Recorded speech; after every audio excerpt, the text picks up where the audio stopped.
Shalom Bapak Ibu dan Saudara sekalian yang kekasih di dalam Tuhan, di mana saja kita berada pada saat ini.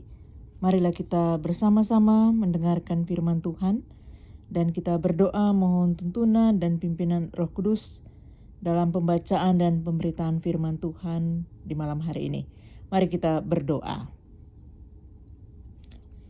Bapa Surgawi, kami datang kepadamu ya Tuhan mengucap syukur dan terima kasih untuk pimpinan dan penyertaan Tuhan dalam keberadaan kehidupan kami. Kami bersyukur untuk semuanya ya Tuhan, dan kami pada saat ini mau membaca dan merenungkan firman-Mu. Kami mohon pimpinan Roh-Mu yang kudus kepada kami, sehingga kami dimampukan untuk mengerti dan melakukan firman-Mu itu dalam kehidupan kami. Berfirmanlah bagi kami ya Tuhan, dan tiliklah kesiapan hati kami untuk mendengarkan suara-Mu. Dalam Yesus Kristus firman yang hidup kami memohon. Amin. Pembacaan firman Tuhan pada saat ini terambil dalam kitab Perjanjian Baru 1 Korintus pasalnya yang ke-8 ayat pertama sampai dengan ayatnya yang ke-13. 1 Korintus pasalnya yang ke-8 ayat pertama sampai dengan ayatnya yang ke-13. Demikian bunyi firman Tuhan bagi kita. Tentang daging persembahan berhala kita tahu, kita semua mempunyai pengetahuan. Pengetahuan yang demikian membuat orang menjadi sombong, tetapi kasih membangun.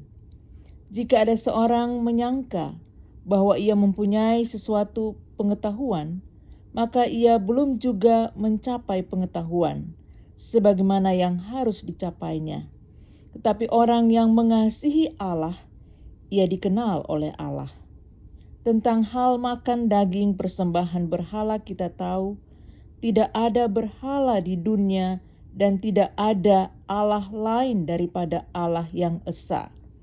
Sebab sungguh pun ada apa yang disebut Allah, baik di sorga maupun di bumi, dan memang benar ada banyak Allah dan banyak Tuhan yang demikian. Namun bagi kita hanya ada satu Allah saja, yaitu Bapa, yang daripadanya berasal segala sesuatu dan yang untuk Dia kita hidup. Dan satu Tuhan saja, yaitu Yesus Kristus, yang olehnya segala sesuatu telah dijadikan dan yang karena Dia kita hidup. Tetapi bukan semua orang yang mempunyai pengetahuan itu. Ada orang yang karena masih terus terikat pada berhala-berhala, makan daging itu sebagai daging persembahan berhala. Dan oleh karena hati nurani mereka lemah, hati nurani mereka itu dinodai olehnya. Makanan tidak membawa kita lebih dekat kepada Allah. Kita tidak rugi apa-apa kalau tidak kita makan, dan kita tidak untung apa-apa kalau kita makan.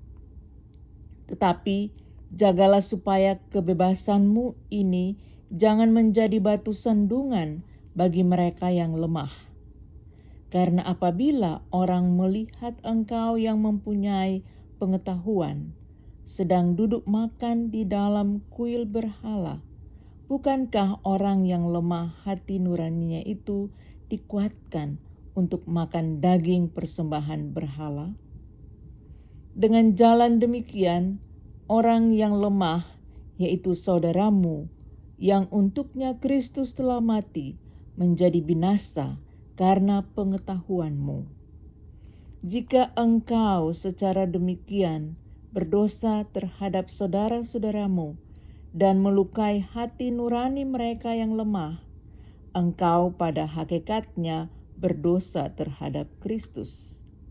Karena itu, apabila makanan menjadi batu sandungan bagi saudaraku, aku untuk selama-lamanya tidak akan mau makan daging lagi, supaya aku jangan menjadi batu sandungan bagi saudaraku. Demikianlah firman Tuhan, terpujilah Kristus. Saudara jemaat Tuhan yang kekasih, freedom is not free. Ungkapan ini adalah merupakan ungkapan yang sangat terkenal di Amerika, bahwa kebebasan yang diperoleh bukanlah sesuatu yang gratis, tetapi yang dibayar dengan harga yang mahal, perjuangan dari para pahlawan. Sehingga ketika tiba Hari Pahlawan, ungkapan ini diperdengarkan kembali bahwa ada harga yang mahal yang dibayar di dalam memperoleh kebebasan. Bapak, Ibu, dan saudara sekalian yang Tuhan Yesus kasihi, kita lihat di dalam konteks pembacaan kita pada saat ini, Paulus dia mengungkapkan kepada jemaat Tuhan yang ada di Korintus untuk melihat kembali bahwa freedom is not free. Kebebasan yang mereka peroleh sebagai orang percaya itu bukan sesuatu yang gratis, tetapi dibayar dengan harga yang mahal, yaitu kematian dan kebangkitan Kristus, memberikan kemenangan, kebebasan, sehingga mereka tidak lagi hidup di dalam perhambaan hukum Taurat, tetapi mereka dibebaskan lewat kematian dan kebangkitan Kristus. Dengan kebebasan yang mereka peroleh, maka mereka juga harus bertanggung jawab dengan kebebasan itu. Bapak, Ibu, dan saudara sekalian, dalam pembacaan kita pada saat ini, Paulus berusaha untuk menjawab pertanyaan jemaat Korintus mengenai daging persembahan berhala. Apakah dibenarkan mereka dapat membeli atau makan daging itu dan ikut serta dalam pesta pora di kuil berhala? Ada terjadi perbedaan pendapat terhadap makan daging persembahan berhala. Kelompok yang pertama, yang sebagian besar mereka berasal dari orang-orang penyembah berhala, mereka menganggap bahwa ketika mereka memakan daging persembahan berhala, berarti mereka telah menyembah berhala. Karena ketika daging itu dipersembahkan kepada berhala, maka roh-roh berhala itu telah masuk di dalam daging itu, sehingga ketika mereka makan, mereka telah menyembah berhala. Nah, kelompok yang kedua dianggap sebagai orang-orang yang berpengetahuan. Mereka menganggap bahwa daging yang dipersembahkan kepada berhala itu boleh dimakan karena berhala itu tidak punya kuasa. Allah lah yang punya kuasa. Kristuslah yang punya kuasa. Sehingga mereka boleh makan daging itu karena berhala itu tidak punya kuasa. Jemaat Tuhan yang kekasih, Paulus dengan sangat bijaksana menjawab akan konflik, perbedaan pendapat yang dialami oleh jemaat Tuhan yang ada di Korintus. Dia masuk di kelompok yang kedua, yaitu orang-orang yang berpengetahuan boleh makan daging yang telah dipersembahkan kepada berhala. Tapi dia menekankan bahwa jangan sampai perbuatan mereka menjadi batu sandungan bagi orang lain, bagi saudara-saudara Kristen yang lain, yaitu kelompok yang pertama. Oleh sebab itu dia mengatakan bahwa ada hal yang lebih penting lagi dari sekedar pengetahuan, dari sekedar kebebasan yang mereka peroleh bahwa mereka bisa makan apa saja yang dipersembahkan kepada berhala. Ada hal yang lebih penting daripada itu, yaitu kasih. Setiap orang yang berpengetahuan belum tentu mereka adalah orang-orang yang berhikmat. Orang yang berhikmat adalah orang-orang yang juga memperhatikan akan kasih kepada sesama. Bagaimana mereka menggunakan pengetahuan itu dibarengi dengan kasih, sehingga mereka menjadi orang yang bukan hanya berpengetahuan tetapi juga berhikmat. Karena setiap orang yang berpengetahuan belum tentu berhikmat, tapi setiap orang yang berhikmat, dia pasti berpengetahuan. Kalau kita baca di dalam 1 Korintus 13, ayatnya yang kedua, di situ dikatakan oleh Paulus, sekalipun aku mempunyai karunia untuk bernubuat, dan aku mengetahui segala rahasia, dan memiliki seluruh pengetahuan, dan sekalipun aku memiliki iman yang sempurna untuk memindahkan gunung, tetapi jika aku tidak mempunyai kasih, aku sama sekali tidak berguna.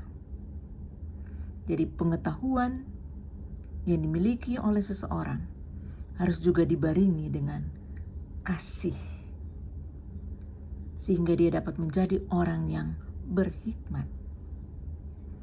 Nah, kasih yang bagaimana yang dimaksud oleh Paulus dalam konteks pembacaan kita pada saat ini? Kasih yang dimaksud adalah bagaimana mereka harus bisa menghargai perbedaan pendapat yang ada dalam kelompok mereka sebagai orang percaya.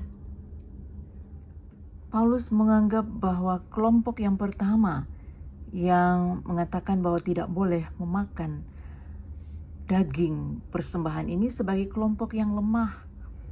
Mereka masih perlu belajar.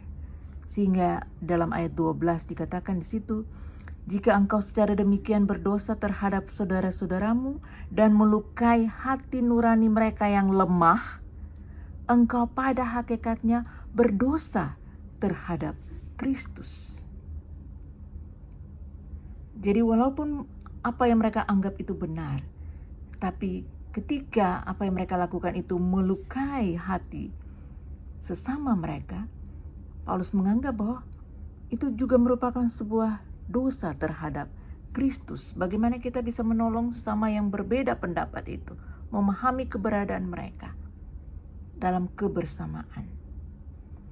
Lalu ayat 13, sikap Paulus terhadap mereka di situ dikatakan, karena itu apabila makanan menjadi batu sandungan bagi saudaraku, aku untuk selama-lamanya tidak akan mau makan daging lagi, supaya aku jangan menjadi batu sandungan bagi saudaraku. Jadi Bapak, Ibu, dan saudara sekalian, kita lihat bagaimana Paulus dia tegas mengungkapkan kepada orang percaya yang ada di Korintus untuk memperhatikan keberagaman, perbedaan pendapat di antara mereka untuk kebersamaan, berjalan bersama-sama dalam sebuah persekutuan dengan Tuhan. Bapak, Ibu, dan saudara sekalian yang kekasih dalam Tuhan, pembacaan firman Tuhan saat ini mengingatkan kita akan dua hal yang penting. Yang pertama, kematian dan kebangkitan Kristus membuat kita menjadi orang-orang yang bebas. Tapi kebebasan kita adalah kebebasan yang bertanggung jawab. Our freedom is not free. Sebagaimana Paulus katakan di dalam ayatnya yang ke-9, tetapi jagalah supaya kebebasanmu ini jangan menjadi batu sandungan bagi mereka yang lemah. Kebebasan kita adalah kebebasan yang bertanggung jawab, yaitu bertanggung jawab bagi sesama kita dalam kebersamaan sebagai tubuh Kristus, sebagai orang percaya. Dan dalam konteks kehidupan kita pada saat ini, kita sebagai orang percaya hidup di tengah-tengah keanekaragaman suku, budaya, dan agama. Kita dituntut untuk dapat menghargai sesama kita yang berbeda dengan kita. Bukan hanya yang berbeda dalam hal agama, budaya, namun juga berbeda dalam pendapat kita dalam persekutuan bersama orang percaya. Kita dituntut untuk dapat menghargai setiap perbedaan pendapat yang ada. Karena perbedaan itu merupakan sebuah kekayaan, bukan perlawanan. Paulus tidak memaksa kelompok yang berbeda dengan dia untuk ikut dia. Tetapi ia mengajak mereka untuk saling memahami perbedaan di antara mereka, untuk dapat berjalan bersama-sama sebagai persekutuan orang percaya. kasih Allah perlu menjadi pegangan di tengah perbedaan yang ada. Ketika kita berjalan bersama dengan Tuhan, maka kasih Tuhan itu akan selalu ada dan mewarnai perjalanan kehidupan kita di tengah perbedaan yang ada. Karena Allah itu adalah kasih. Ketika kita ada di dalam Allah, maka kita ada di dalam kasih. Hal yang kedua yang kita perlu belajar dari pembacaan firman Tuhan pada malam hari ini adalah kita diingatkan oleh Rasul Paulus tentang pengetahuan yang kita miliki. Bahwa pengetahuan yang kita miliki itu sangat terbatas. Pengetahuan itu harus digunakan untuk mengasihi sesama dan mengasihi Allah. Kalau pengetahuan menjadikan seseorang sombong, maka hal itu akan menjadi batu sandungan bagi orang lain. Marilah bukan saja kita menjadi orang-orang yang berpengetahuan, tapi juga menjadi orang-orang yang berhikmat. Karena setiap orang yang berpengetahuan belum tentu berhikmat. Seorang menjadi orang yang berhikmat ketika dia menggunakan pengetahuan yang ada itu untuk menolong sesamanya, menghargai sesamanya, apapun keberadaan sesamanya. Saudara jemaat Tuhan yang kekasih, marilah dengan segala kemampuan yang kita miliki yang berasal daripada Tuhan, kita dapat menolong sesama kita. Marilah dengan segala perbedaan yang kita hadapi, kita dapat saling menghargai satu dengan yang lain, sehingga kita dapat berjalan bersama-sama dengan Tuhan, pemilik agung kehidupan kita. Amin. Mari kita berdoa. Tuhan Yesus, kami datang kepadamu bersyukur dan berterima kasih Tuhan. Kami boleh belajar dari pengalaman iman umat Tuhan yang ada di Korintus bersama dengan Paulus. Dalam setiap perbedaan pendapat yang ada, Tuhan Engkau mengingatkan kami untuk memiliki kasih itu jauh lebih penting dari segala pengetahuan yang ada. Sehingga kami dapat berjalan bersama-sama di tengah perbedaan yang ada. Karena itulah yang Engkau kehendaki kami lakukan dalam kehidupan bersama dengan Tuhan. Kami mau berdoa bagi kami sekalian dalam segala pergumulan kehidupan yang kami hadapi di tengah-tengah situasi pandemi COVID-19 ini. Tuhan tolong kami Bapa di tengah krisis ekonomi yang kami hadapi. Kami percaya bahwa Tuhan Engkau adalah Allah yang kaya, yang tidak pernah meninggalkan kami. Engkau akan memberikan apa yang kami perlukan dalam kehidupan ini. Dan Engkau tidak pernah meninggalkan kami sedetik pun. Engkau berjalan bersama-sama dengan kami dalam lembah kekelaman kehidupan kami. Bahkan di dalam segala sukacita hati kami, Engkau ada bersama dengan kami. Terima kasih Tuhan, kami mau berdoa bagi persekutuan berjemaat kami, Jemaat GPIB Eklesia. Tuhan memberkati masing-masing kami dalam segala pergumulan kehidupan kami sebagai jemaat-Mu. Tuhan berkati para pelayan yang Tuhan percayakan tugas pelayanan. Baik itu para pendeta yang ada, pun juga penatua diaken atau majelis, dan bersama-sama dengan pengurus-pengurus yang ada, pengurus pelkat, bahkan kepanitiaan, komisi. Tuhan memberkati kami sekalian untuk dapat berjalan bersama-sama sebagai tubuh Kristus, bersama dengan jemaat-Mu. Engkau memberkati akan bangsa dan negara kami juga Tuhan. Di dalam upaya untuk menangani akan pandemi COVID-19 ini. Banyak orang yang terbaring sakit. Tuhan memberkati mereka. Sembuhkan mereka. Ya Tuhan, kami berdoa bagi mereka yang ada di front line. Para medis. Tuhan memberkati mereka, jamah mereka, pelihara mereka ya Tuhan. Terima kasih ya Tuhan untuk semua yang Tuhan berikan bagi kami sebagai bangsa dan negara, dan lindungi, jaga, dan pelihara kami Bapa. Begitu juga kami berdoa bagi dunia ini yang menghadapi akan pandemik ini. Tuhan memberkati. Bapa di sorga, Engkau juga melihat dari kedalaman lubuk hati kami yang terdalam saat ini. Naik doa-doa kami, pergumulan yang kami hadapi dalam keluarga kami, di tempat pekerjaan kami. Tuhan memberkati, Tuhan campur tangan, dan berikan apa yang kami perlukan dalam kehidupan ini.